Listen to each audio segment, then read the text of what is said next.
नाज़रीन, supreme court में नैब तरामीम के खिलाफ हुकूमती अपीलों पर समाअत शुरू हो गई है। सुप्रीम कोर्ट में नैब तरामीम का कलअदम करार देने के खिलाफ हुकूमती अपीलों पर समाअत आज होना थी। गुज़िश्ता समाअत के ऊपर बानी चेयरमैन PTI को वीडियो लिंक के ज़रिए पेश करने की हिदायत की गई थी और उनको वीडियो लिंक के ज़रिए पेश किया गया था।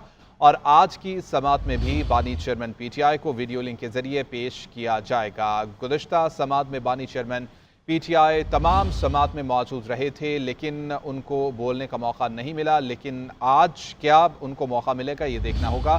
इसी हवाले से तफसीलात हासिल करेंगे। ब्यूरो चीफ इस्लामाबाद मियाँ शाहिद हमारे साथ मौजूद हैं। मियाँ शाहिद, समाअत शुरू हो गई है, वक्त दिया गया था जो मुकर्ररा उसके ऊपर समाअत जारी है? आज बिल्कुल समाअत शुरू हो चुकी है और बानी PTI वीडियो लिंक के जरिए पेश हो चुके हैं, अदालत में पेश हैं।